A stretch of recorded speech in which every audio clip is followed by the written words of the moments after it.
Are Sanders and Warren getting booted from a potential Biden administration? Looks like that very well may be the case. I think the Biden administration might be realizing that the far left ideologies are costing them votes on a large scale, and they are probably trying to course correct to figure out exactly what's going on. We have the Daily Wire reporting, leading Democrats, The Independent noted, have begun to privately acknowledge that far left types like Sanders and Warren will hurt the party's chances in coming elections, and thus the pair have been ruled out of filling cabinet positions in a potential Biden administration. I think this has been kind of predicted by the people that have been watching the House races recently. 10 seats have flipped for Republicans.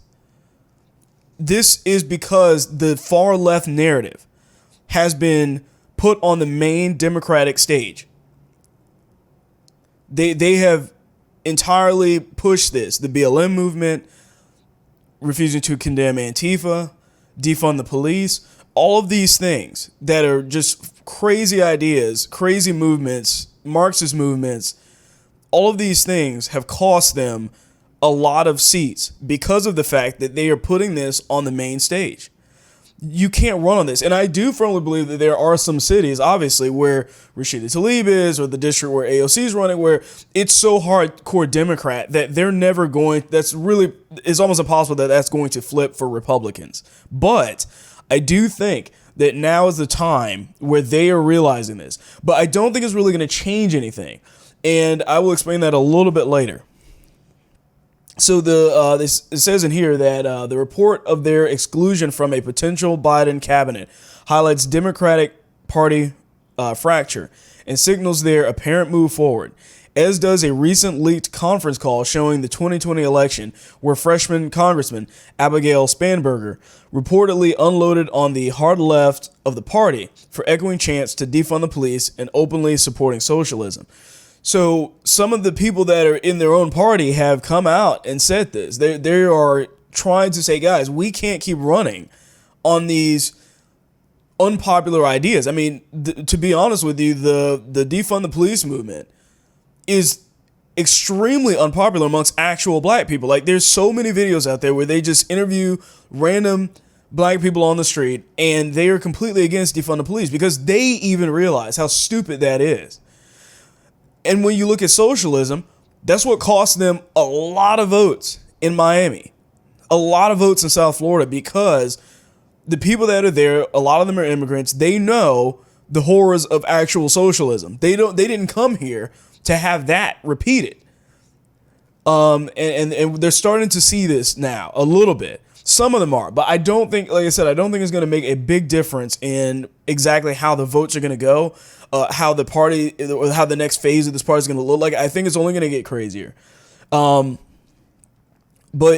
Rashida Tlaib kind of was firing back on them, on the dissent about this. And she said in here that we're not going to be successful if we're silencing districts like mine. Once again, her district, AOC, all the ones were kind of like, it's like literally a 90% Democrat vote straight down the ticket. And they are, that's probably not going to change to Republican anytime soon. But the issue is that they continue to win in these crazy far left, specific districts. But the problem is that, like I said, at some point the narrative is shifting. It already has been, that you will have these maybe radical pockets of Democrats in the country, but for most people, this is just outright ridiculous. They're going to lose a lot, if not all, of the Hispanic vote because of the socialism push, and there's a very good chance they're going to lose a lot of the black vote because of the defund the police push. It's not popular amongst those people. All this pandering while pushing policies forward that only screws these people that you're trying to pander to. It's not a great tactic, and I think they're starting to see that a little bit now. But here's the reason why I don't think it's going to change much. The radical left has too much power in the Democrat, in their entire situation. The radical left owns Biden, whether they want to admit it or not. And right now, it's too late for them to even talk about it. Like, sure, okay, like Warren may not be in the administration, maybe some of them won't be there, but Kamala Harris is one of the craziest ones, and she's a VP. So, as much as they want to talk about that, like Kamala Harris has pushed forward the exact same things.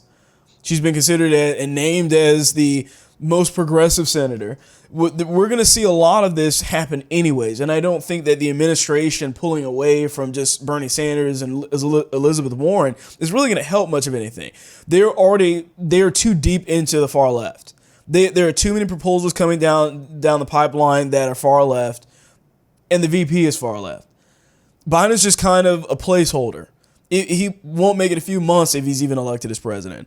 So at this point, I think that this is just a bunch of political back and forth. I don't think this is going to change anything. It'd be nice if it did, but it's not. They have too much power. The radical left does, and they run everything. We saw that with Nancy Pelosi against the Squad. Nancy Pelosi just backing down to them, just bending the knee to AOC and the rest of them. They're not going to change anything, but we'll see where it goes. We'll keep you updated on it, and thank you for watching.